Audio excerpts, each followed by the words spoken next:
Good morning my dear student. आज हम लोग मैन्युफैक्चरिंग प्रोसेस में लेक्चर सीरीज 48 को डिस्कस करेंगे। जैसा कि माय डियर हम लोग कास्टिंग प्रोसेस को पढ़ रहे हैं, तो लास्ट लेक्चर में हम लोगों ने स्लस कास्टिंग के बारे में पढ़ा था, मोल्ड कास्टिंग के बारे में, फुल मोल्ड और ब्लो मोल्ड कास्टिंग के बारे में पढ़ा था। तो आज का लेक्चर डियर हम लोग क्या करेंगे, सेंट्रीफ्यूगल कास्टिंग के बारे में पढ़ेंगे कि सेंट्रीफ्यूगल कास्टिंग हमारी क्या होती है, कितने टाइप की होती है और उनमें अलग अलग जैसे ट्रू सेंट्रीफ्यूगल, सेमी सेंट्रीफ्यूगल और सेंट्रीफ्यूगिंग, इन तीनों में क्या क्या डिफरेंसेस हैं, इनके बारे में हम लोग डिस्कस करेंगे। तो इससे क्वेश्चंस आपके आते हैं। तो चलिए माय डियर हम लोग आज का टॉपिक स्टार्ट करते हैं सेंट्रीफ्यूगल कास्टिंग के बारे में। तो यहाँ पर देखिए डियर, अभी तक हम लोगों ने डिफरेंट टाइप्स ऑफ कास्टिंग के प्रोसेस जो पढ़े थे, तो उसमें हमारा एक लास्ट कास्टिंग है सेंट्रीफ्यूगल कास्टिंग, जिसमें हम लोग पढ़ेंगे डियर सेंट्रीफ्यूगल का मतलब क्या होता है कि जैसे लार्ज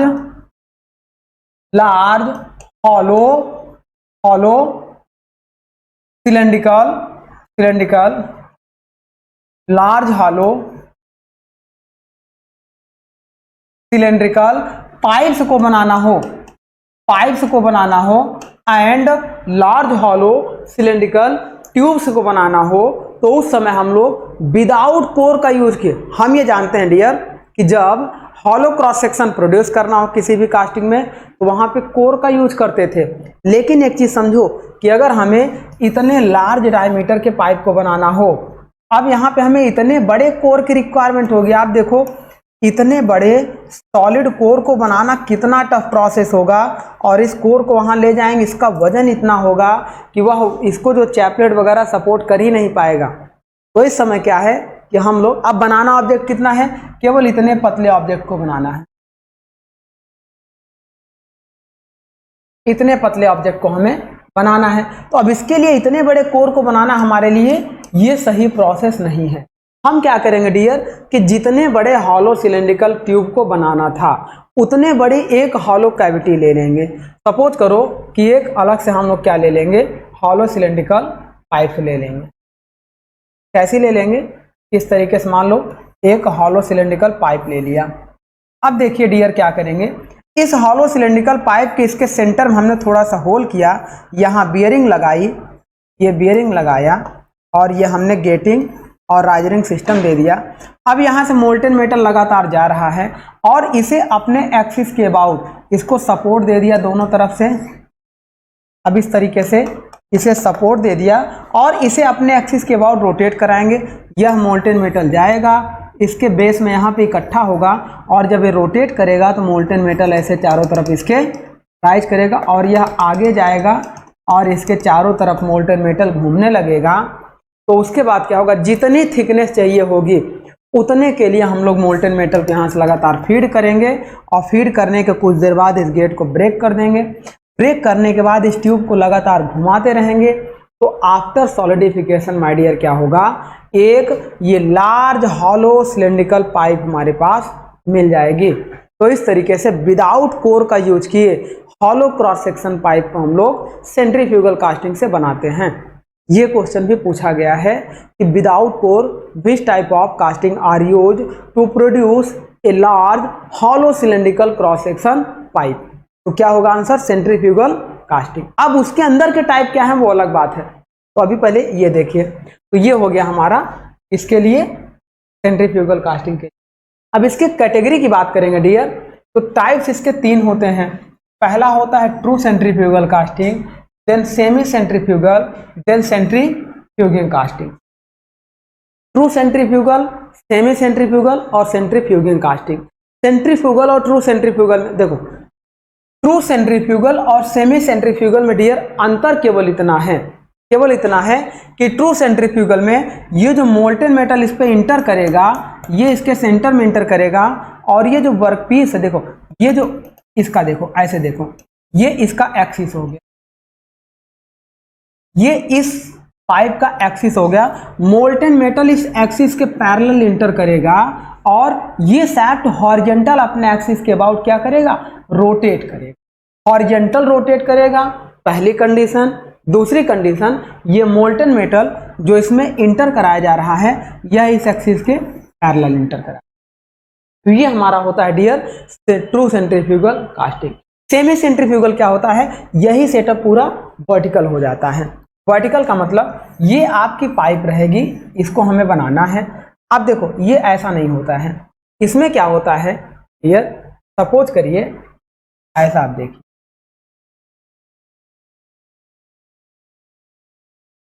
सपोज करिए स्पॉक्स व्हील या फिर जो हम लोग पुली वगैरह बनाते हैं, मान लो कि ये पुली हो गई, देखिए।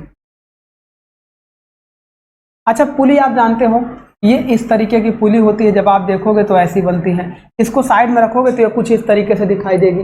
अब ये पुली की इतनी विड्थ होती है और इतना आपका क्या होता है, इसका डायमीटर होता है, कुछ थिकनेस भी होगी, थिकनेस अभी हम आपको नहीं दिखा रहे हैं।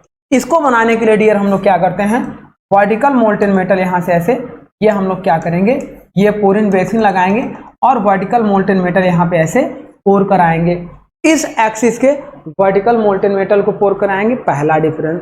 दूसरा डिफरेंस यहाँ देखो, इस ट्यूब को क्या करते थे, हॉरिजॉन्टली हम लोग रोटेट कराते थे, लेकिन इसे वर्टिकल ऐसे रोटेट कराएंगे डियर, इसे हम लोग वर्टिकल इस तरीके से इसके वर्टिकल एक्सिस में इसको रोटेट कराएंगे, तो ये मोल्टेन मेटल आएंगे और यहाँ पे इसके चारों तरफ ऐसे राइज करके ये पुली हमें क्या करेंगे, प्रोड्यूस कराएंगे। तो इस तरीके से डियर हमें पुली बनाने के लिए या स्पॉक्स व्हील वगैरह बनाने के लिए हम लोग क्या करते हैं, सेमी सेंट्रीफ्यूगल कास्टिंग का यूज करते हैं, और लार्ज हॉलो सिलेंड्रिकल पाइप्स बनाने के लिए ट्रू सेंट्रीफ्यूगल कास्टिंग का यूज करते हैं। तो आई थिंक आपको यहाँ पे ट्रू सेंट्रीफ्यूगल और सेमी सेंट्रीफ्यूगल समझ में आ गया होगा।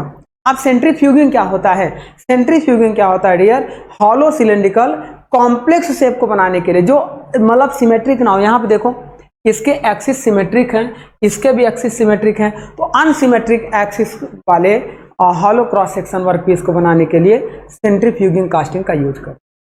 तो चलिए सबसे पहले इनके वन बाय वन एक एक कास्टिंग के बारे में डिस्कस करते हैं। तो यहाँ पे देखिए डियर क्या होगा, सबसे पहले हम लोग स्टार्ट करेंगे ट्रू सेंट्रीफ्यूगल कास्टिंग।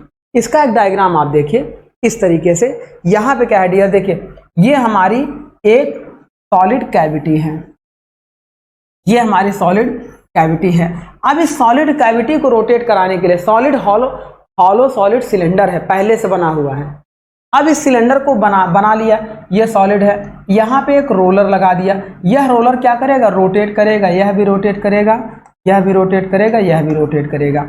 इस तरीके से जब रोलर रोटेट करेंगे, देखो रोलर को सपोर्ट करने के लिए ये हमने गाइड वायर लगा रखा, वायर नहीं कह सकते हैं इसको, हम लोग मोटर बोलेंगे। जब मोटर चलेगी तो ये शाफ्ट आपकी होगी, ये शाफ्ट रोटेट करेगी तो ये व्हील रोटेट करेगा, फिर ये व्हील ड्यू टू फ्रिक्शन इस पूरे के पूरे ट्यूब को रोटेट करेगा, फ्रिक्शन की वजह से। अब इस तरीके से इस पूरे ट्यूब को रोटेट कराएगा।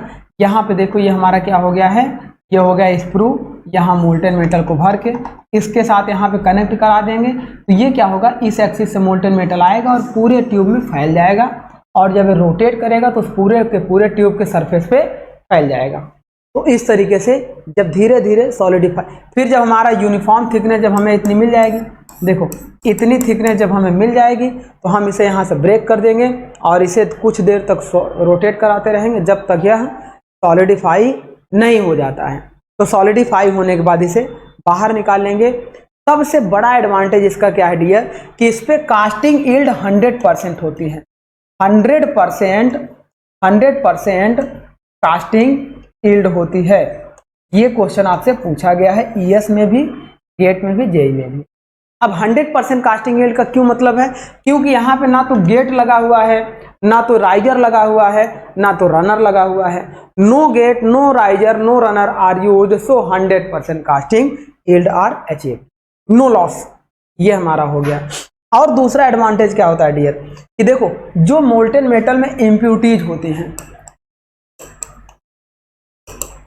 अगर इम्प्यूटीज हाई डेंसिटी की हैं, तो वो हमारी क्या हो जाएंगी, हाई डेंसिटी की impurities due to gravity force, due to, देखो ये हमारा क्या है, सेंट्रीफ्यूगल एक्शन में रोटेट कर रहा है, तो due to centrifugal force high density की इम्प्यूटीज आपकी क्या होंगी, इस ट्यूब की सरफेस पे पहुंच जाएंगी, ट्यूब की सरफेस की तरफ। और लो डेंसिटी की इम्प्यूटीज आपकी क्या होंगी, यहाँ इस ट्यूब के सेंटर की तरफ, यहाँ किनारे पे ऐसे कलेक्ट हो जाएंगे। देखो कलर इसको चेंज करके दिखा रहे हैं, ये वाली जो इम्प्यूरिटीज आपके कलेक्ट होंगी डियर, ये ब्लैक वाली, ये आपकी लेस डेंसिटी वाली रहेंगी। ये लेस डेंसिटी वाली इम्प्यूरिटीज ऐसे बाहर आपकी कलेक्ट हो जाएंगी और हाई डेंसिटी की सरफेस पे। वैसे हाई डेंसिटी अगर मटेरियल में मिक्स भी हो जाए तो उसकी स्ट्रेंथ ऑलरेडी ज़्यादा है तो वो हमारे लिए कम हार्मफुल है, लेकिन लो डेंसिटी अगर इम्प्यूरिटीज मिक्स हो जाए तो मटेरियल की स्ट्रेंथ को वीक कर देगी। तो अब यहाँ लो डेंसिटी मटेरियल इम्प्यूरिटीज आपकी है तो हम यहाँ पे मटेरियल को इंटरनल मशीनिंग कर देंगे, इसे काट के बाहर निकाल लेंगे, तो ये हमारा क्या हो जाएगा, एक स्ट्रॉन्ग ट्यूब अचीव हो जाएगा। तो इसी प्रोसेस को बोलते हैं ट्रू सेंट्रीफ्यूगल कास्टिंग। चलिए अब इसमें देखते हैं, यहाँ पे देखिए ट्रू सेंट्रीफ्यूगल कास्टिंग के बारे में। To produce hollow object in mass production without using core. Hollow object casting को मास प्रोडक्शन में बनाने के लिए without using the core this technique is used और comma liquid metal enter the die under rotation. Liquid metal die में enter करेगा जब वो डाई आपकी रोटेट हो रही होगी। डाई मतलब hollow cylindrical cell. Then due to centrifugal force, अपकेंद्री बल के कारण the high density pure liquid metal can be forced away from the centre. जो उस ट्यूब का सेंटर, देखो ये सेंटर हो गया, इस सेंटर से अवे मतलब यहाँ पे हाई डेंसिटी वाला मेटल यहाँ पे कलेक्ट होगा और low density impurities, less density slag, slag मतलब impurities collected towards the centre, इस सेंटर के पास यानी कि यहाँ पे कलेक्ट होंगी, यहाँ पे कलेक्ट होंगी। लास्ट में मशीनिंग करके इसे आसानी से रिमूव कर लेंगे तो इस तरीके से कास्टिंग प्रोड्यूस हो जाए। आगे देखिए, due to fast rate of solidification, अब ये हाई स्पीड से रोटेट करेगा, पतली पतली सरफेस ज़्यादा बड़े एरिया के कांटेक्ट में आएगी तो हीट तेजी से रिलीज होगी, इसीलिए फास्ट कूलिंग होगी। तो अब फास्ट कूलिंग होगी जिस वजह से क्या होगा, fine grain structure is developed in the casting. अब फास्ट कूलिंग होगा तो उस कास्टिंग में फाइन ग्रेन स्ट्रक्चर डेवलप होंगे जिससे उसकी स्ट्रेंथ इंक्रीज कर जाएगी। तो the casting have more strength and harder, इसीलिए जो मटेरियल हमारा प्रोड्यूस होगा उसकी स्ट्रेंथ आपकी क्या होगी, ज़्यादा होगी।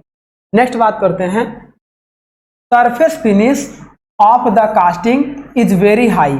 सरफेस फिनिश हाई इसलिए मिलेगी क्योंकि ये जो हम लोग ये डाई यूज कर रहे हैं इसकी मशीनिंग करके जितनी ज़्यादा सरफेस फिनिश रखेंगे उतना ही हाई सरफेस फिनिश का मटेरियल मिलेगा। लेकिन मान लो कि ये कास्टिंग कर दिया, ये हो गया कास्टिंग का मटेरियल। अब यहाँ पे सरफेस फिनिश अगर कम है तो इसको हम लोग मशीनिंग करके रिमूव कर लेते हैं। वैसे इंटरनल सरफेस पे हम लोग ज़्यादा यूज नहीं करेंगे। हमारा क्या है, अट्रैक्टिव बाहर का, ये है आपका सरफेस फिनिश आपकी बेटर मिलेगी। आगे बात करते हैं, no gating elements are use. Gating element का मतलब तीनों चीज, कौन कौन सा, गेट, स्क्रू, कमा, रनर, ये और राइजर भी हम लोग यूज नहीं करेंगे। ये चारों चीज आपके गेटिंग एलिमेंट में आते हैं। हम लोग क्या करते हैं डियर, गेटिंग एलिमेंट का यूज नहीं करेंगे सेंट्रीफ्यूगल की कोई भी कास्टिंग में, जिससे क्या होगा 100% कास्टिंग यील्ड हमें मिलेगा। एक बार फिर से बता दे रहे हैं आपको कास्टिंग यील्ड का मतलब क्या होता है, क्योंकि क्वेश्चंस आपके आते हैं। वैसे हमने प्रीवियस कई लेक्चर में इसको बताया है। कास्टिंग यील्ड का मतलब होता है डियर कि जितना मटेरियल हमारा सॉलिडिफाई होकर यूज के लिए होता है उसे बोलते हैं useful casting. Useful casting upon total casting. अब टोटल कास्टिंग मतलब जितना मोल्टेन मेटल हमने उसमें यूज किया इस यूजफुल कास्टिंग को अचीव करने के लिए। अगर total material total useful casting में कन्वर्ट हो जाए तो यहाँ पे क्या हो जाएगा, मान लो 10 kg लिया था और 10 kg यूजफुल, हमारा 10 kg लिया था 10 kg यूजफुल हो गया तो इंटू 100 का मल्टीप्लाई करेंगे, कास्टिंग यील्ड आपकी क्या हो जाएगी, 100% हो जाएगी, जो कि सेंट्रीफ्यूगल कास्टिंग में। आगे बात करते हैं, देखो इसमें क्या होता है, ये हो गया आपका। देन चलिए, no gating elements are use. Next note point देखो कि हमेशा देखो सेंट्रीफ्यूगल कास्टिंग में हम लोग जो ट्रू सेंट्रीफ्यूगल की बात कर रहे हैं उसमें हॉरिजॉन्टल एंड वर्टिकल दोनों एक्सिस यूज करेंगे, both horizontal and vertical both axis are used, but semi centrifugal में only vertical axis are used.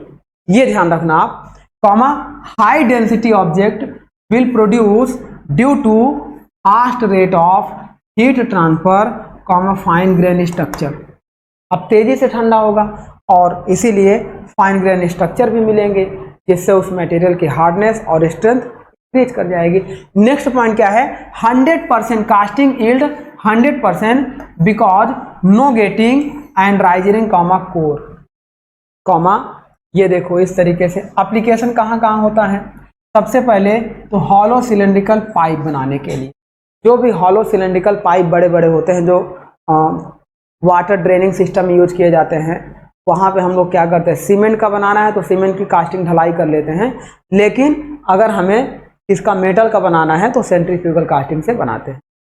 Comma gun barrel, जो बंदूक की नली वगैरह होती हैं, जो आप देखते होंगे AK-47 AK-56 दो नली एक नली बंदूक वगैरह होती है, उसकी जो नली वगैरह बनानी है तो उसके लिए हम लोग ये प्रोसेस यूज करते हैं। कॉमा लार्ज साइज बुश, जो हम लोग बियरिंग बुश यूज करते हैं, तो बियरिंग बुश, बियरिंग ताकि बियरिंग का metal to metal direct contact ना हो, तो उससे बचने के लिए हम लोग मेटेलिक बुश का यूज करते हैं, ताकि पहले बुश फेल्योर हो और मेटल आपके सेफ रहें। तो उस बुश को बनाने के लिए सेंट्रीफ्यूगल कास्टिंग का यूज करते हैं। कॉमा हॉलो प्रोपेलर शैफ्ट, जो प्रोपेलर शैफ्ट आपकी होती है खोखली शैफ्ट, अगर मैक्सिमम टॉर्क प्रोड्यूस करना हो तो खोखली शैफ्ट में तो होता है, तो उसमें हम लोग हॉलो प्रोपेलर शैफ्ट को बनाने के लिए सेंट्रीफ्यूगल में ट्रू सेंट्रीफ्यूगल कास्टिंग का यूज करते हैं। नेक्स्ट बात करेंगे डियर सेमी सेंट्रीफ्यूगल कास्टिंग। इसमें देखो क्या होता है कि सपोज करो यहाँ पे एक स्पॉक्स व्हील या फिर हम आप देखो यहाँ पे क्या बनाना चाह रहे हैं, आपको हम फ्लाई व्हील, या तो हम यहाँ पे क्या बनाना चाह रहे हैं फ्लाई व्हील, या तो हम यहाँ पे क्या बनाना चाह रहे हैं पुली।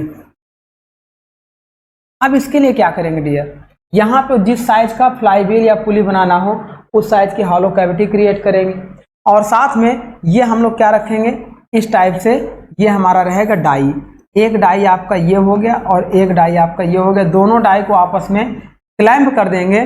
क्लैंप करने के बाद देखो यहाँ से मोल्टन मेटल को हम लोग फिल कराएंगे वर्टिकल, और ये मोल्टन मेटल आएगा इस डायरेक्शन में एंड इस डायरेक्शन में जाएगा, और जैसी आकृति होगी वैसा सॉलिडिफिकेशन के बाद मटेरियल हमारा अचीव होगा।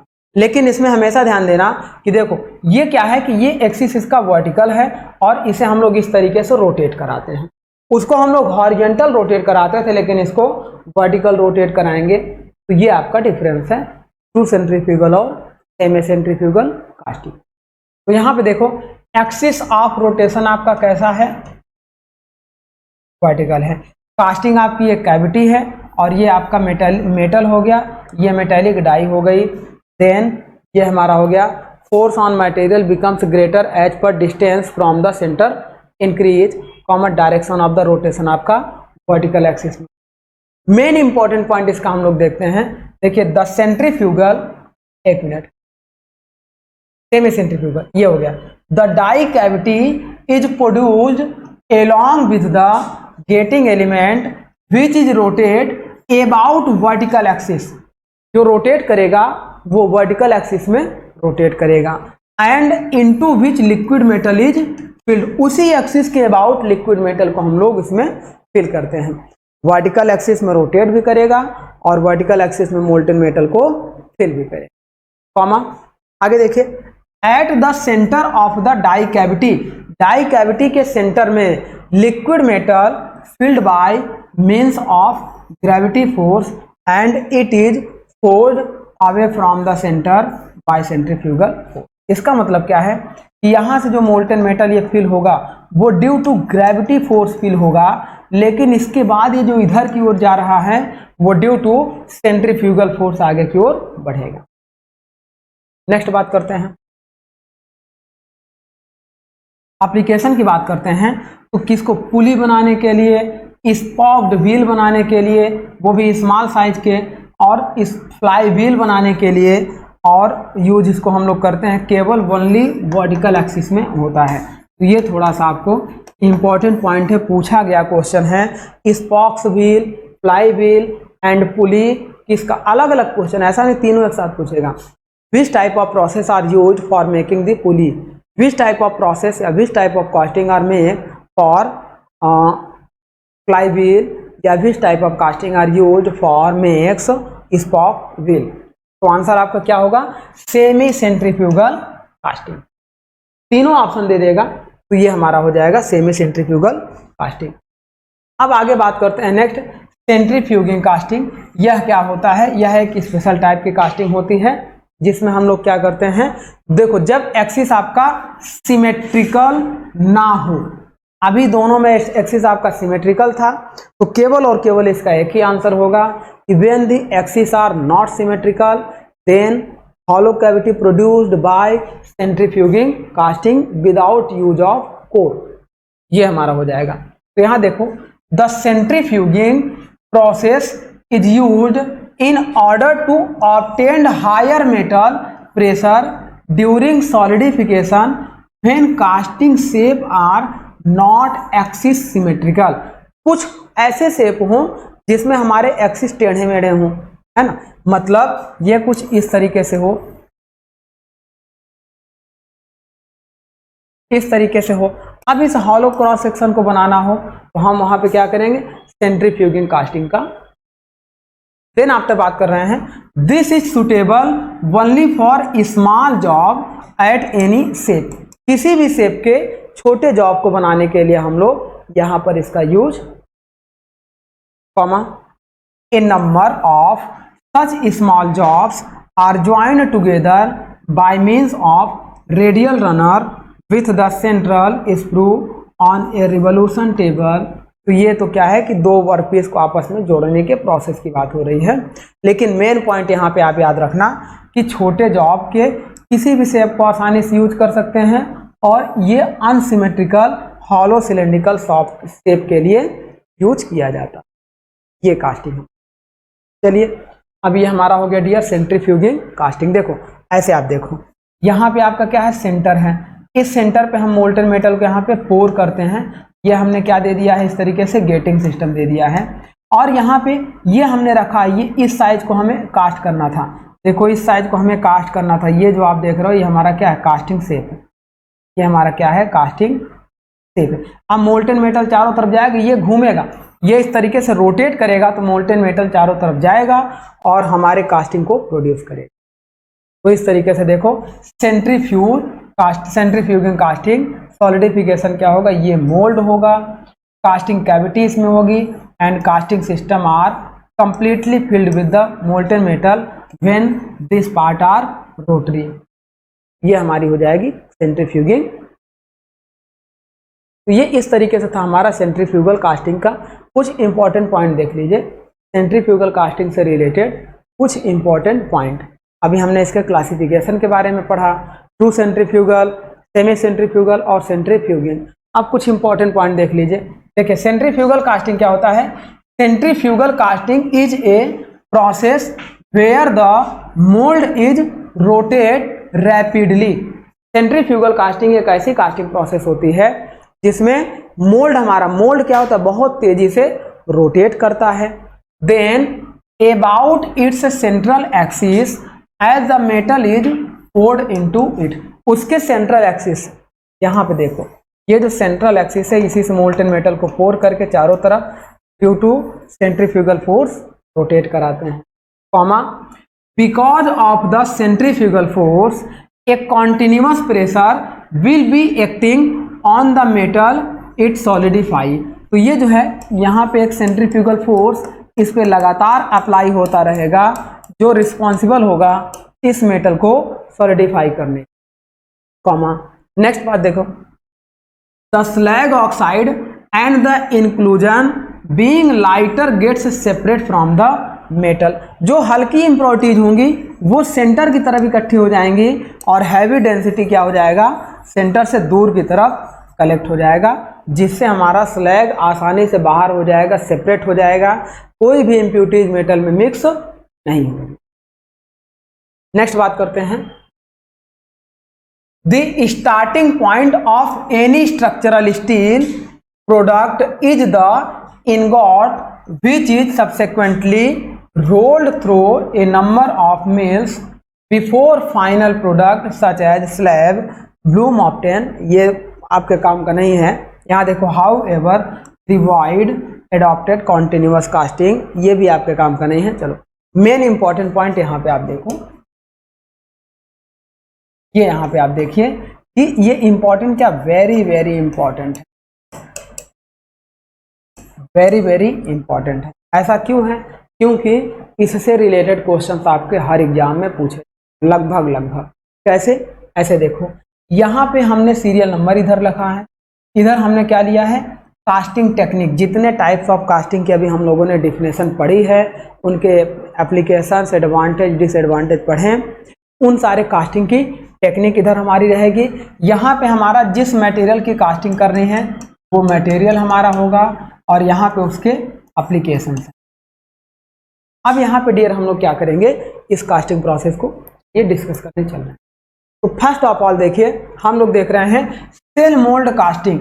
अब आप जानते हो कि स्मॉल थिन क्रॉस सेक्शन को बनाने के लिए, स्मॉल थिन क्रॉस सेक्शन को बनाने के लिए हम लोग सेल मोल्ड कास्टिंग का यूज करते हैं। और यह सेल मोल्ड कास्टिंग आपका किसका बनता था, पीओपी का बनता था, या इसको हम लोग जिप्सम का बनाते थे। तो यहाँ पे देखो किस मटेरियल के लिए इसको यूज करते हैं, ये देखिए एल्यूमिनियम, कॉपर कॉमा एलॉय, इस तरीके से, या कास्ट आयरन, एल्यूमिनियम, कॉपर या इनके एलॉय की कास्टिंग के लिए सेल मोल्ड कास्टिंग का यूज करेंगे। और क्या क्या बनाते हैं, cylinder blocks comma cylinder head of IC engine and rocker. Next आप एक टेबल एक जगह इसलिए दे दिया है कि यहां से भी आप इसको रिवीजन करके जा सकते हो एग्जाम देने के। नेक्स्ट आप देखो इन्वेस्टमेंट कास्टिंग। इन्वेस्टमेंट कास्टिंग आपका क्या होता है, ferrous and non ferrous alloy दोनों के लिए यूज करते हैं। सबसे ज्यादा उपयोग इसका ऑर्नामेंट्स या डेंटर्स या सर्जिकल इक्विपमेंट्स में, एंड गैस टरबाइन ब्लेड, ये तीनों एग्जाम्पल आए हुए हैं, आपके तीनों एग्जाम्पल आए हुए हैं, इसीलिए इसको यहाँ पे सेपरेट कर दिया। कॉमा फुल, ये फेरस एंड नॉन फेरस दोनों के लिए होगा। फुल मोल्ड कास्टिंग अभी मैंने बताया कि जिसे हम लोग क्या कहते हैं, तो लॉस्ट पैटर्न कास्टिंग हम लोग बोलते थे इसे। इसी को हम लोग बोलते थे, पैटर्न आपका क्या हो जाता था, इवोपरेट होकर गायब हो जाता था, तो इसी को हम लोग बोलते थे। जैसे हम लोग कास्टिंग आपका पढ़ते थे, तो जो पैटर्न आपका कई बार यूज होता था उसे हम लोग बोलते थे परमानेंट पैटर्न। लेकिन यहाँ पे क्या होता था, पैटर्न गायब हो जाता था, तो इसे बोलते थे एक्सपेंडेबल पैटर्न कास्टिंग। तो ये आपका हो गया, फेरस एंड नॉन फेरस दोनों के लिए यूज होगा।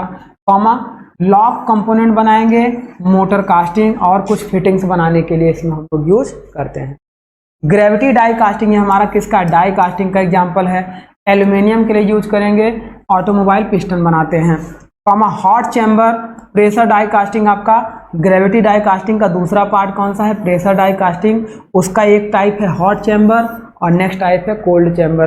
तो हॉट चैम्बर में आपका क्या होता है, लो मेल्टिंग मटेरियल जैसे लेड, टिन एंड जिंक की कास्टिंग करते हैं।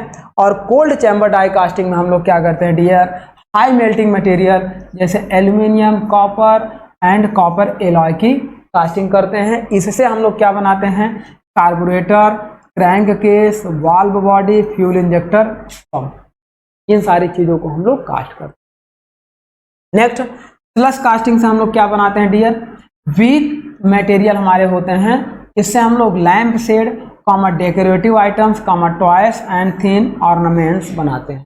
तो ये हमारे होते हैं slush casting. Comma true centrifugal casting, जो भी हम लोगों ने पढ़ा, फेरस एंड नॉन फेरस दोनों के लिए यूज होता है, और पाइप्स बनाने के लिए करते हैं, हॉलो सिलेंड्रिकल पाइप बनाने के लिए। सेमी सेंट्रीफ्यूगल हम लोग फेरस एंड नॉन फेरस दोनों मटेरियल के लिए, ये पुली व्हील और स्पॉक्ड व्हील, और साथ में हम लोग क्या बोलते हैं, फ्लाई व्हील बनाने के लिए। अब लास्ट में देखो कॉन्टिन्यूअस कास्टिंग आपको किसके लिए, फेरस एंड नॉन फेरस, ये बनाएंगे ingot, blooms, billet comma rod, या तो हम लोग सैफ्ट बनाएंगे, ब्लूम्स मतलब बिलेट बनाएंगे, इन सब के लिए हम लोग कॉन्टिन्यूअस कास्टिंग। ये था हमारा dear different types of casting process जिसको हम लोगों ने अच्छे से कंप्लीट किया। अभी इसके हम लोग क्या करेंगे, लास्ट में हम लोग इससे रिलेटेड जितने भी क्वेश्चंस पॉसिबल बन सकते हैं उन सारे multiple choice questions means MCQ या ऑब्जेक्टिव क्वेश्चन को सॉल्व करेंगे। देन हम लोग कहेंगे कि हमारी कास्टिंग अच्छे से कंप्लीट हुई।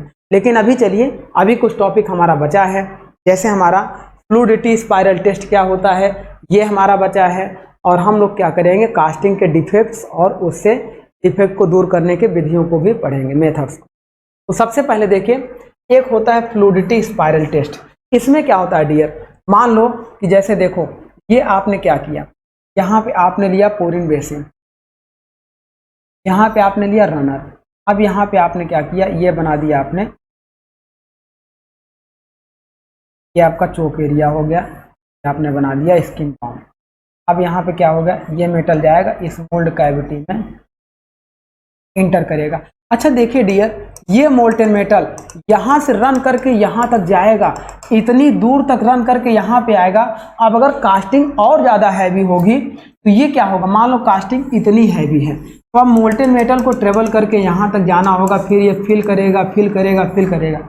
हो सकता है यह यहाँ से लेके यहीं तक ट्रेवल करके सॉलिडिफाई हो जाए, तो इधर की कैविटी खाली रह जाएगी, तो कास्टिंग प्रोड्यूस ही नहीं होगी। हो सकता है यह मोल्टेन मेटल यहाँ तक ही ना पहुँच पाए, यहीं रास्ते में ही सॉलिडिफाई हो जाए। तो हम कैसे पता करेंगे डियर कि कितने डिग्री सेंटीग्रेड पर इसको गर्म करें कि जिससे यह मोल्टेन मेटल यहाँ से आकर पूरा इस कैविटी में फिल करे और इसके बाद इस राइजर को भी फिल करे। तो उसके लिए हम लोग क्या करेंगे डियर, एक फ्लूइडिटी स्पाइरल टेस्ट कर लेते हैं। इसमें क्या होता है डियर, एक स्टैंडर्ड ये ट्यूब होती है, इस टाइप की जलेबी टाइप की एक ट्यूब होती है। अब इस ट्यूब में हम लोग क्या करते हैं, देखो ये वर्टिकल आपके पास एक स्क्रू होता है जिसे हम लोग ऐसे ट्यूब से कनेक्ट कर देते हैं, और इस ट्यूब की कुछ स्पेसिफिक लेंथ होती है, लेंथ के बाद इसका एक ओपनिंग पार्ट होता है। किसी भी मटेरियल की फ्लूइडिटी चेक करने के लिए यही एक स्टैंडर्ड मेथड है। अब इस मेथड से क्या करेंगे, यहाँ पे हम लोग इस पोरिंग कप में मोल्टेन मेटल को डालेंगे। अब मोल्टेन मेटल को हम लगातार पोर कर रहे हैं तो वह मोल्टेन मेटल इससे घूमते हुए अगर उसका फ्लूइडिटी कम है तो यह रास्ते में ही कहीं सॉलिडिफाई होकर चोक हो जाएगा, फिर अंदर ये नहीं जाएगा। अगर उसकी फ्लूइडिटी अच्छी है तो यह मोल्टेन मेटल बाहर घूमते घूमते इस तरीके से ऐसे बाहर निकलेगा। जब यह मोल्टेन मेटल यहाँ पर इंटर कराने पर इधर एग्जिट होगा तो उस समय हम कहेंगे डियर कि वह मोल्टेन मेटल के अंदर फ्लूइडिटी हमारे अकॉर्डिंग रिक्वायर्ड है। इसी टेस्ट को बोलते हैं फ्लूइडिटी स्पाइरल टेस्ट। तो इसमें क्या करते हैं डियर, देखिए ability of liquid metal to flow into the cavity is known as fluidity. कोई भी मेटल के फ्लो करने की कैपेबिलिटी को फ्लूइडिटी कहते हैं। वह डिपेंड करता है उसकी विस्कोसिटी एंड डेंसिटी पर। विस्कोसिटी क्या होती है, उसके रेजिस्टेंस ऑफर फोर्स को, फोर्स के अगेंस्ट प्रॉपर्टीज को विस्कोसिटी कहते हैं। तो ये हमारे होते हैं। Then distance travelled by the liquid metal before solidification in a standard spiral is given called fluidity. उसमें जब जितनी डिस्टेंस ट्रेवल करेगा उस डिस्टेंस में बिना सॉलिडिफाई हुए बाहर आएगा, तो इसी को हम लोग क्या बोलेंगे, फ्लूइडिटी। आगे बात करते हैं डियर, अब फ्लूइडिटी पे जो स्पाइरल टेस्ट करते थे, वेरी वेरी इंपॉर्टेंट पॉइंट है, इससे क्वेश्चंस आपके बनते हैं। देखो कोई भी लिक्विड मोल्टेन मेटल, मान लो ये लिक्विड मोल्टेन मेटल इसमें भरा हुआ है, अगर इसको टेम्परेचर बढ़ाएंगे तो इस टेम्परेचर के बढ़ाने पर इसकी विस्कोसिटी क्या होगी, घटेगी। विस्कोसिटी घटेगी तो वो हाई फ्लूइडिटी होगा, ज़्यादा तेजी से फ्लो करेगा। गाढ़ा होगा तो कम फ्लो करेगा, हल्का होगा तो तेजी से फ्लो करेगा। गाढ़ा होगा तो मतलब विस्कोसिटी ज़्यादा होगी। तो इन सारी चीज़ों का स्टडी हम लोग यहाँ पे एक टेबल के थ्रू कर लेंगे। देखिए पहला हम लोग इधर प्रॉपर्टीज पढ़ेंगे, इधर उसके एस्पेक्ट, और इधर क्या है फ्लूइडिटी। फ्लूइडिटी पर क्या इफेक्ट पड़ेगा। सबसे पहले देखो, अगर पोरिंग टेम्परेचर हम लोग इंक्रीज करें, मान लो इसका टेम्परेचर हम लोग क्या करें, बढ़ाएंगे। जब टेम्परेचर बढ़ाएंगे तो यह फ्लूइडिटी क्या होगा, पतला होने लगेगा, तो मतलब फ्लूइडिटी उसकी बढ़ेगी। तो क्वेश्चन यहाँ से भी बनता है कि जब किसी पोरिंग मोल्टेन मेटल का टेम्परेचर इंक्रीज करेंगे तो उसकी फ्लूइडिटी पर क्या इफेक्ट पड़ेगा, फ्लूइडिटी इंक्रीज होगी फ्लूइडिटी डिक्रीज होगी या फ्लूइडिटी कांस्टेंट रहेगी या फिर नन ऑफ। तो क्या होगा, फ्लूइडिटी डिक्रीज होगी, मतलब temperature is inversely proportional to fluidity. तो यहाँ पे sorry, temperature is directly proportional to fluidity होता है, फ्लूइडिटी इंक्रीज करेगी। तो यहाँ पे देखो टेम्परेचर बढ़ाने पर ये फ्लूइडिटी आपकी क्या होगी, इंक्रीज करेगी और तेजी से लिक्विड फ्लो करने लगेगा। विस्कोसिटी की बात कर रहे हैं। अब जितना ज्यादा गाढ़ा विस्कस फ्लूइड होगा उतना कम फैलेगा, जितना हल्का फ्लूइड होगा उतना दूर तक फैलेगा। अब एक गिलास शहद ले लीजिए और एक गिलास शहद मतलब हनी और एक गिलास वाटर ले लीजिए, दोनों को आप ऐसे फर्श पे गिरा दीजिए, वाटर काफी दूर तक फैल के जाएगा और शहद आपका कुछ दूर तक फैल के रुक जाएगा। इसका मतलब शहद में विस्कोसिटी ज्यादा है, तो शहद की फ्लूइडिटी क्या है, कम है। तो विस्कोसिटी बढ़ेगी तो फ्लूइडिटी कम हो जाएगी। तो इसका मतलब विस्कोसिटी जब इंक्रीज करेगी तो फ्लूइडिटी आपका डिक्रीज करेगी। डेंसिटी भी उसी तरीके की प्रॉपर्टीज है। अब ज्यादा घनत्व होगा तो वो कॉम्पैक्टनेस होगा, उसकी फ्लूइडिटी कम होगी। तो इसका मतलब जब डेंसिटी हम लोग बढ़ाएंगे तो ऑटोमेटिक फ्लूइडिटी उसकी क्या हो जाएगी, डिक्रीज कर। नेक्स्ट इफेक्ट देखते हैं, percentage of H2O in sand. अगर किसी सैंड में लिक्विड ऑफ मतलब वाटर की क्वांटिटी को हम लोग क्या करेंगे, मिलाएंगे, वाटर की क्वांटिटी को इंक्रीज करेंगे तो सैंड की फ्लूइडिटी क्या होती है, घटती है। सैंड आपस में बंधने लगती है, बाइंड होने लगती है।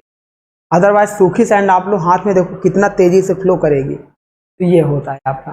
नेक्स्ट आप देखो सरफेस फिनिश की बात करेंगे। तो जब सरफेस फिनिश हम लोग बढ़ाते हैं तो उस पर कोई भी चीज क्या है, अच्छे से फ्लो करेगा, मतलब फ्लूइडिटी आपकी क्या होगी, बढ़ेगी।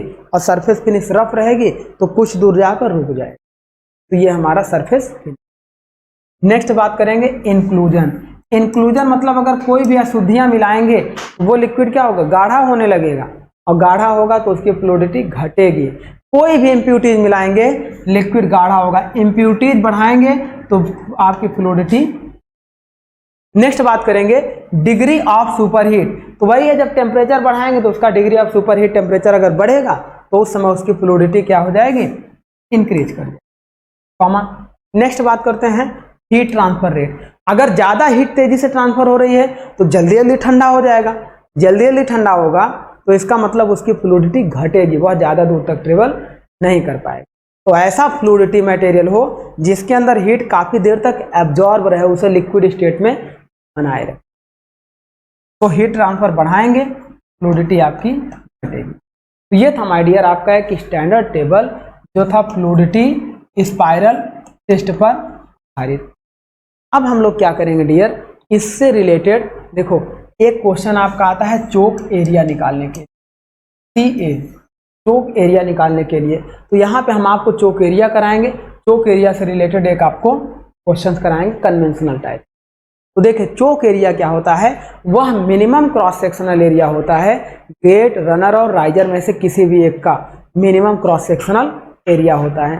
जैसे आप देखो यहाँ पे ये हमारा है, एक एरिया आपका ये हो गया, एक एरिया आपका ये हो गया, ये वाला ये हो गया, एक एरिया आपका ये हो गया, मान लो ये हो गया A1 और यहाँ पे देखो, यहाँ पे ये आपका हो गया, ये एरिया हो गया A1। चलिए ये आपका इस तरीके से हो गया, ये हो गया, ये मोल्ड कैविटी हो गया। सपोज करो कि यहाँ का एरिया A1, यहाँ का एरिया A2 और यहाँ का एरिया A3। अब यहाँ पे हम लोग क्या देख रहे हैं डियर, A1 आपका अगर सबसे मिनिमम होगा और तो इसका मतलब है कि A2 और A3 ज़्यादा होगा। A1 अगर मिनिमम होगा तो ये गेटिंग सिस्टम क्या बनेगा, 1:2:3 बनेगा। तो इसका मतलब 1 आपका होता है स्प्रू, 2 आपका होता है रनर का और 3 आपका होता है गेटिंग सिस्टम। गेटिंग सिस्टम या इन गेट होता है, इसे हम लोग इन गेट भी बोलते हैं। तो ये रेशियो हमने बताया है कि ये हमारा क्या होता है कि जब गेट का एरिया ज़्यादा हो तो उसे हम लोग बोलेंगे नॉन प्रेशराइज या अनप्रेशराइज गेटिंग सिस्टम। ये था आपका नॉन प्रेशराइज गेटिंग सिस्टम, जिसमें हमने आपको बताया कि सबसे मिनिमम एरिया आपका किसका होगा, स्प्रू का होगा, उसके बाद सबसे मैक्सिमम एरिया गेट का होगा। तो बेसिकली डियर यहाँ पे दो तरीके का गेटिंग सिस्टम हम लोग यूज करते हैं। एक आपको यूज करते हैं नॉन प्रेशराइज्ड नॉन प्रेशराइज्ड या ऑब्लिक में इसी को बोलते हैं unpressurised gating system, unpressurised gating system. और दूसरा अनप्रेशराइज्ड में क्या होता है डियर, स्प्रू का एरिया सबसे मिनिमम होगा, गेट का एरिया मैक्सिमम होगा। और प्रेशराइज्ड गेटिंग सिस्टम में क्या होता है, pressurised gating system, pressurised gating system में डियर क्या होता है, ये जो गेट का एरिया है इसका एरिया हम लोग क्या करते हैं, मिनिमम रखते हैं, और स्प्रू का एरिया आपका क्या होगा, मैक्सिमम होगा। तो इसका पहले तो आपको रेशियो हमेशा याद रखना है कि कोई भी क्वेश्चन अगर आपका इस तरीके से दिया हो 1:2:3, तो हमेशा आपको याद रखना है कि पहले वाले प्लेस पे हमेशा एरिया ऑफ स्प्रू होता है, एरिया ऑफ स्प्रू ये फिक्स है, ये दिया गया है इस तरीके से। सेकेंड वाले प्लेस पे आपका होता है एरिया ऑफ रनर, और थर्ड वाले प्लेस पे आपका होता है एरिया ऑफ गेट। अब यहाँ पे देखो डियर, जब इस तरीके से दिया हो 1:2:3, मतलब ये स्प्रू का जो एरिया है उसका 2 गुना आपका रनर का एरिया है, और स्प्रू से 3 गुना आपका 3 टाइम्स आपका गेट का एरिया है। मतलब सबसे मिनिमम एरिया आपका किसका हो गया, स्प्रू का हो गया। तो स्प्रू को हम लोग क्या कंसीडर करेंगे, चोक एरिया के रूप में कंसीडर करेंगे। Minimum area of sprue runner and gate is called choke area. जो मिनिमम एरिया होगा इन तीनों में से उसी को हम लोग चोक एरिया कहेंगे।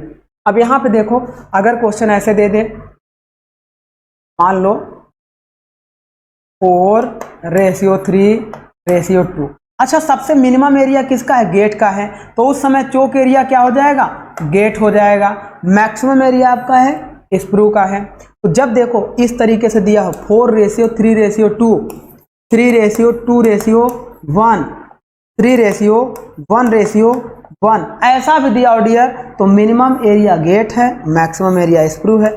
ये सारे एग्जांपल आपके हो जाएंगे प्रेशराइज्ड गेटिंग सिस्टम के। ऐसा भी डायरेक्ट क्वेश्चन पूछता है, कहेगा आप बताइए कि यह रेशियो प्रेशराइज्ड गेटिंग सिस्टम के लिए यूज किया जाएगा कि अनप्रेशराइज्ड गेटिंग सिस्टम के लिए। अब आगे अगर ऐसा दिया रहे 1:2:3, तो यह हो जाएगा अनप्रेशराइज्ड के लिए। 1:3:4, 1:3:4 अनप्रेशराइज्ड गेटिंग सिस्टम के लिए। 1:2:4 अनप्रेशराइज्ड गेटिंग सिस्टम के लिए। 2:3:4 क्योंकि सबसे मिनिमम एरिया आपका स्प्रू का है, इसीलिए ये हो जाएगा अनप्रेशराइज्ड गेटिंग सिस्टम। एक क्वेश्चन आपका ऐसा पूछता है डियर, एक क्वेश्चन ऐसा पूछता है 1:2:1, 2:3:2, 1:3:1। अब आप बताइए कि इसमें से कौन सा प्रेशराइज्ड गेटिंग सिस्टम है और कौन सा अनप्रेशराइज्ड गेटिंग सिस्टम। तो उसके लिए माय डियर हम लोग क्या करते हैं, देखो मिनिमम एरिया आपका स्प्रू का भी है, मिनिमम एरिया आपका गेट का भी है। तो हम लोग गेट के मिनिमम एरिया को चोक एरिया कंसीडर कर लेते हैं। जब स्प्रू और गेट का एरिया कोइंसाइड कर देता है तो उस समय गेट के एरिया को हम लोग मिनिमम एरिया या चोक एरिया कंसीडर कर लेते हैं। मतलब नोट पॉइंट आपको करके रखना है, when sprue and gate area are coincide,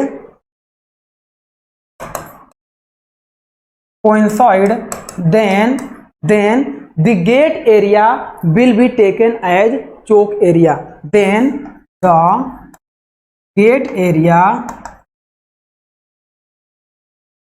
will be taken as choke area. तो गेट एरिया को हम लोग चोक एरिया के लिए कंसीडर कर लेंगे। तो चोक एरिया को हमने मिनिमम एरिया माना है, इसका मतलब गेट आपका मिनिमम एरिया हो जाएगा। मतलब ये सारे एग्जांपल आपके किसके हो जाएंगे, प्रेशराइज्ड गेटिंग सिस्टम के। तो इस तरीके से आपको जब स्प्रू और गेट के एरिया का रेशियो सेम मिले तो वो आंसर आप किसका देंगे, प्रेशराइज्ड गेटिंग सिस्टम। अब चलिए हम लोग अपने क्वेश्चन पे आते हैं। यहाँ पे देखो चोक एरिया तो आपको पता चल गया कि minimum area of screw runner और gate is called choke area. अब इसे फाइंड कैसे करते हैं? अब इसे फाइंड करने के लिए it is the first parameter to be calculated. पहले इसको हम लोग कैसे कैलकुलेट करते हैं? यदि सपोज करो, इस सबको हटा देते हैं, यदि आप सपोज करिए कि ये जो कास्टिंग है, इस कास्टिंग में जो मोल्टन मेटल जा रहा है इसका मास m, यहाँ पे ये जो मोल्टन मेटल इसके अंदर फिल हो रहा है इसका टोटल मास क्या हो? m हो, डेंसिटी इसकी रो हो और v वेलोसिटी से जा रहा हो।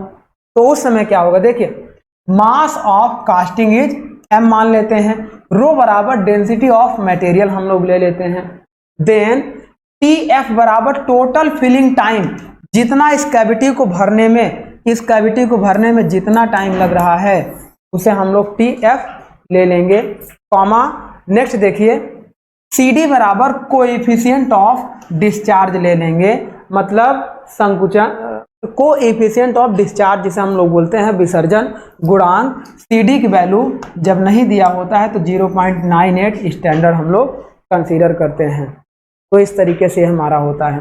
देन HT बराबर height of liquid metal above the gating system, जैसे यहाँ देखो ये गेट है, इस गेटिंग सिस्टम से इसकी हाइट हम लोग क्या ले लेते हैं? HT ले लेते हैं। देन आगे बात करेंगे, अब देखो HT हमने ले लिया, तो अब उसके बाद यहाँ देखो ये मान लो ये आपका हो गया, ये आपका हो गया स्क्रू, चलिए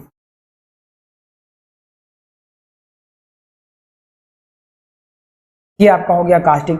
अब इस कास्टिंग को भरने में जितना टाइम लग रहा है, देखो यहाँ पे आपका सपोज करो कि किससे क्यू डिस्चार्ज से फ्लो कर रहा है। अब यहाँ पर अगर मिनिमम एरिया आपका है तो ये मान लो आप मिनिमम एरिया A1 ये हो गया, A2 ये हो गया और A3 ये हो गया। अब इनमें से कोई एक मिनिमम एरिया होगा, तीनों जगह पे डिस्चार्ज आपका क्या होता है? कांस्टेंट होता है। अब अगर हम डिस्चार्ज की बात करें तो यहाँ डिस्चार्ज Q1, यहाँ Q2, यहाँ Q3 बात कर रहे हैं। तो अगर हम डिस्चार्ज निकालना चाहें एट द चोक एरिया पर डिस्चार्ज निकालना चाहें तो यहाँ पे देखो मास, पहले एक चीज समझो, मास ऑफ द कास्टिंग, अगर इस टोटल कास्टिंग का हम मास निकालना चाहें, इसका टोटल मास कितना होगा? तो मास बराबर हम क्या ले रहे हैं? W बराबर W ले लेते हैं वेट, और W बराबर डेंसिटी इंटू इसके किसके होगा? इसके वॉल्यूम के होगा, डेंसिटी इंटू इसके वॉल्यूम के होगा। तो इसका टोटल मास बराबर हमारा क्या हो जाएगा कि देखो इसमें जितना टोटल वॉल्यूम, कितना मास ऑफ, देखो वॉल्यूम ऑफ कास्टिंग आपकी कितना होती थी?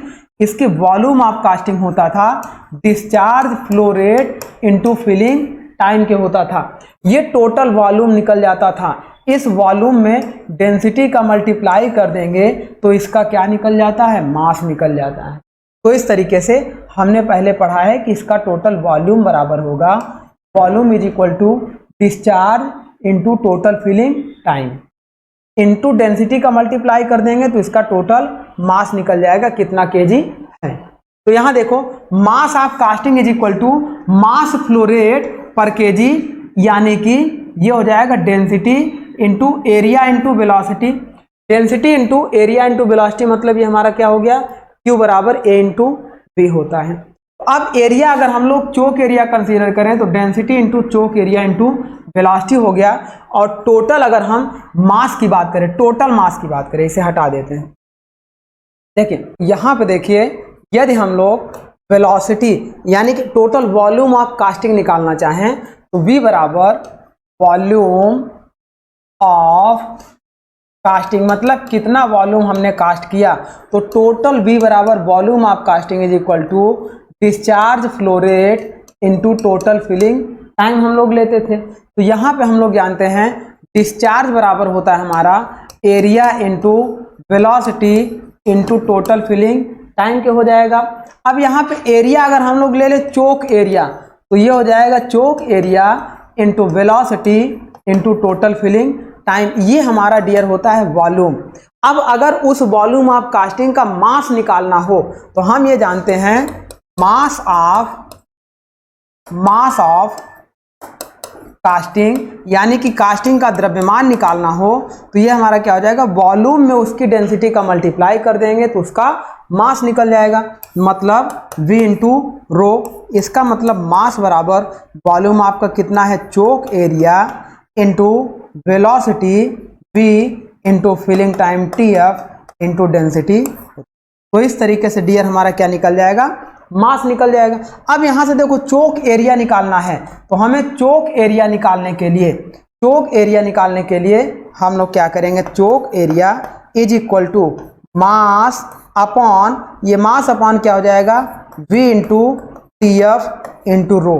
तो ये हमारा चोक एरिया बराबर हो जाएगा mass upon V into, V बराबर √2GH होता है, ये होता है m upon rho into filling time TF into, देखो अब B बराबर हमारा क्या होता है, √2GH into coefficient of discharge का मल्टीप्लाई कर देंगे तो ये हमारा पूरा का पूरा ये निकल जाएगा एरिया ऑफ चोक। तो हमेशा फार्मूला याद रखना है केवल आपको, चोक एरिया बराबर mass of casting upon density into filling time into CD √2G H मतलब HT हाइट ऑफ कास्टिंग। तो ये आपका निकल जाएगा। इसी से रिलेटेड देखिए एक क्वेश्चन दिया हुआ था डियर, इस क्वेश्चन को हम लोग सॉल्व करते हैं। इसका मतलब क्या है, देखिए in a gating design gating ratio is 1:2:3। अच्छा, जब क्वेश्चन आपका ऐसा दे दिया जाए 1:2:3, तुरंत आपका दिमाग स्ट्राइक करना चाहिए, माइंड स्ट्राइक करना चाहिए डियर कि ये आपका अनप्रेशराइज्ड गेटिंग सिस्टम का एग्जाम्पल है। मिनिमम एरिया किसका है, स्प्रू का है। इसका मतलब अगर हम चोक एरिया निकाल लेंगे तो वह चोक एरिया किसके एरिया के बराबर होगा, स्प्रू के एरिया के बराबर होगा। आगे देखिए, comma mass of casting is 20 kg, मतलब 20 kg कास्टिंग हमें करनी है। स्प्रू रनर कॉमा गेट दिया है 1:2:3। m बराबर आपका दिया है डियर 20 kg, मास आपका 20 kg दिया है। If the material is 2800 kg पर मीटर क्यूब, इसका मतलब डेंसिटी बराबर मास अपॉन वॉल्यूम, मास kg वॉल्यूम मीटर क्यूब होता है। तो डेंसिटी रो बराबर 2800 kg पर मीटर क्यूब हो गया। Filling time required is 15 second, total जो फिलिंग टाइम आपका है इस 20 kg को भरने के लिए 15 सेकेंड लग रहा है। Then after height of the liquid metal above the gate, gate के ऊपर जो हाइट HT है वो आपका है 280 mm। इसका मतलब HT की वैल्यू डियर दिया है 280 mm। ये क्वेश्चन आपका है गेट का, इस तरीके से दिया है 280 mm। Then assuming CD is equal to 0.98, यदि उसने कह दिया डियर CD की वैल्यू 0.98 है, यदि CD ना दिया होता तो उस समय भी CD हम लोग 0.98 एडॉप्ट करते, एक स्टैंडर्ड वैल्यू है CD। आगे कह रहा है then calculate the dimension of the gating system, calculate the dimension of the gating system. इसका मतलब क्या होगा डियर कि गेटिंग सिस्टम में जब हम लोग डायमेंशन कैलकुलेट करेंगे तो सबसे पहले हम क्या निकाल लें, चोक एरिया निकाल लें। चोक एरिया, अगर हमें गेट का एरिया निकालना है तो हम चोक एरिया निकाल लें, क्योंकि मिनिमम एरिया आपका स्प्रू का है तो स्प्रू चोक एरिया हो जाएगा, उसमें 3 का मल्टीप्लाई करेंगे तो गेट का एरिया निकल जाएगा। तो यहाँ पे देखिए डियर क्या होगा, choke area is equal to mass of casting upon density into filling time into coefficient of discharge into √2G height of casting. Then CD बराबर क्या हो जाएगा, सॉरी चोक एरिया हो जाएगा, देखिए मास ऑफ कास्टिंग कितना है आपका 20 kg, 20 अपॉन डेंसिटी आपका क्या है 2800 इंटू टोटल फिलिंग टाइम कितना है 15 second into coefficient of discharge 0.98 into √2G, ये 2 हो गया 9.81 इंटू HT की वैल्यू डियर है 280 mm, तो इसको मीटर में कन्वर्ट कर लेंगे तो 280 1 मीटर में क्या होते हैं 1000 मिलीमीटर होते हैं, तो हो जाएगा 0.28। 0.28। तो इस तरीके से ये हमारा हो गया। अब इसके लिए हाइट आपका ये हो गया, मीटर में ये दिया है, देन आपका ये केजी पर मीटर क्यूब था, इसीलिए हमने इसको मीटर में कन्वर्ट कर लिया, क्योंकि ये भी मीटर क्यूब में था तो इसको मीटर में कन्वर्ट कर लेंगे। अब इसको सॉल्व कर लेंगे तो ये हमारा आपका आ जाएगा चोक एरिया। अब हम ये जानते हैं कि minimum area is called choke area, और मिनिमम एरिया किसका है, स्प्रू। तो sprue area is equal to किसके है, चोक एरिया के हैं। अब चोक एरिया बराबर हमारा स्प्रू एरिया के हैं, तो हम यहाँ पे क्या निकाल लेंगे, स्प्रू एरिया हमारा निकल गया। अब इस स्प्रू एरिया में अगर हम 2 मल्टीप्लाइड बाय चोक एरिया कर देंगे, इस चोक एरिया में 2 का मल्टीप्लाई कर देंगे तो ये हमारा किसका एरिया निकल जाएगा, area of sprue, sorry area of runner, area of runner निकल जाएगा। देन आफ्टर डियर हम लोग क्या करेंगे, इस चोक एरिया में अगर हम लोग 3 का मल्टीप्लाई कर देंगे, multiplied of 3 in choke area is called area of gate. तो हमें क्या निकालना था डियर, एरिया ऑफ गेट निकालना था। तो इसमें हम लोग क्या करेंगे, इस टोटल वैल्यू में ये हो गया 20, देखो गेट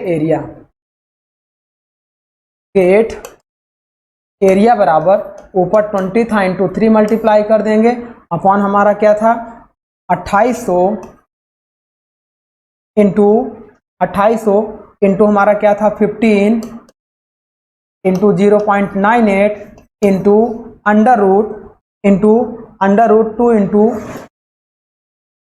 इंटू ये हमारा था total 0.98 into 0.28 into 0.28 is called gate area. यही हमारा आंसर हो जाएगा, यही क्वेश्चन आपका पूछा।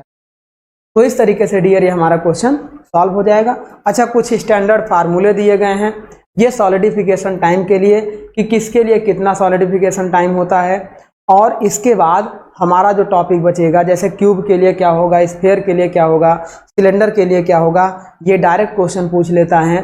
फिर उसके बाद हम लोग क्या करेंगे, कुछ casting defects and casting defect से रिलेटेड उनके हम लोग क्या करेंगे, कास्टिंग डिफेक्ट पढ़ेंगे, देन उस कास्टिंग डिफेक्ट से रिलेटेड उसकी रेमेडीज पढ़ेंगे। तो ये हमारा कास्टिंग का टॉपिक कंप्लीट होगा। देन आफ्टर हम लोग क्या करेंगे, उस कास्टिंग के रिलेटेड ऑब्जेक्टिव क्वेश्चन को भी कंप्लीट करेंगे। तो चलिए माय डियर, आज का टॉपिक हम लोग यहीं पे स्टॉप करते हैं। होप करते हैं कि आपको सारी चीज़ें अच्छे से क्लियर हुई होंगी, न्यूमेरिकल भी आपको समझ में आया होगा। तो चलिए डियर, हम लोग यहीं पे अपनी क्लास को स्टॉप करते हैं। Thank you my dear.